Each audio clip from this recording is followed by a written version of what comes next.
Zaman sekarang perihal muamalah kepada orang kafir. Zaman sekarang kalau kita melamar pekerjaan itu kan ijazahnya ditahan.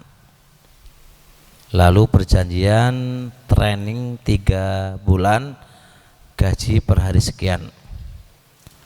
Namun qadarullah kita nggak kuat bekerja di sana nggak sampai sebulan, misal setengah bulan. Perusahaan tidak mau membayar usaha keringat kita setengah bulan tersebut. Apakah di akhir kezaliman yang dialami pencari kerja dibalas oleh Allah? Mengingat orang kafir udah 100% neraka, rasanya nggak puas karena dia sudah dijamin meneraka. Apakah dosa kita dapat berkurang karena kezaliman mereka? Praktek semisal ini sudah lumrah di dunia pekerjaan, dan anehnya HRD-nya muslim mendukung hal tersebut. Bagaimana hukum HRD tersebut, Ustadz?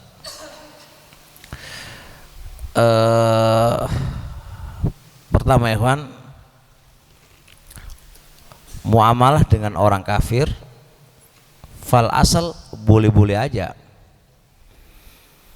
karena asal dalam babul muamalah baik kepada orang kafir atau kepada muslim, fal asal adalah boleh-boleh saja, kecuali muamalah dengan orang kafir yang itu muamalah yang membawa kerugian kepada kaum muslimin.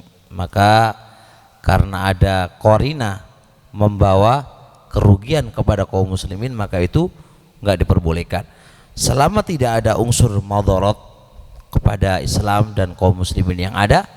Hukum muamalah boleh-boleh saja. Al-aslu fil muamalah adalah ibahah. Tapi pertanyaan yang kedua, jawaban yang kedua terkait dengan cara pelamaran kerja di sini. Tapi zaman sekarang kalau kita melamar pekerjaan itu kan ijazahnya ditahan, lalu perjanjian training 3 bulan, gaji per hari. Di sini ada bahasa training 3 bulan, gaji per hari. Anak kita kembalikan sebenarnya kembali kepada al-muslimuna ala syurutihim illa syaraton ahal haraman au harrama halalan. Seorang muslim itu sesuai dengan akad syarat di awal, kecuali syarat yang menghalalkan apa yang Allah haramkan atau mengharamkan apa yang Allah halalkan. Jadi ditahan ijazah, kemudian di training 3 bulan, gaji per hari. Ini kan gaji per hari itu. Jadi yang tertulis di sini gaji per hari. Berarti sesuai dengan akadnya gaji apa? Per hari. Gaji per hari selama 3 bulan. Terus kemudian tertulis itu kalau sampai 3 bulan tidak apa? Tidak sampai 3 bulan, berarti keringat kamu itu apa? Hilang, kan gitu kan? Itu sudah akad di awal sebuah perjanjian atau tidak? Itu kan sudah akad. Itu sudah akad. Anda masuk di situ berarti sudah apa? Tahu Anda nggak ada unsur apa? Unsur penipuan. Jadi kalau Anda 3 setengah bulan atau 1 bulan kok nggak kuat dengan kerja tadi, ya secara otomatis Anda nggak dapat apa? Nggak dapat gaji, karena syaratnya apa?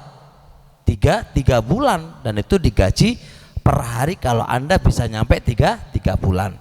Anda setujui itu, ya nggak ada masalah.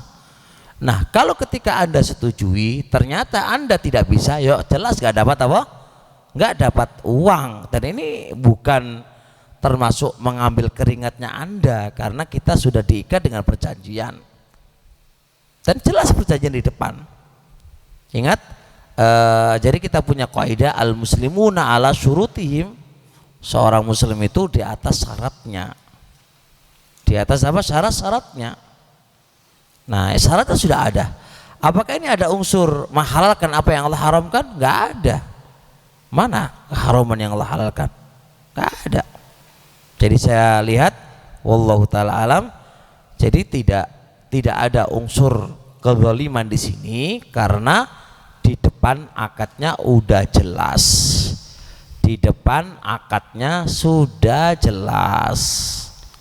Kalau akadnya sudah jelas berarti sudah, gitu loh. Jadi barakallahu fikum, kecuali kalau akad di awal nggak jelas, atau akadnya di awal walaupun kamu nggak mencapai 3 bulan, ya saya akan gaji sesuai dengan apa? Dengan keringat kamu, saya hitung per hari.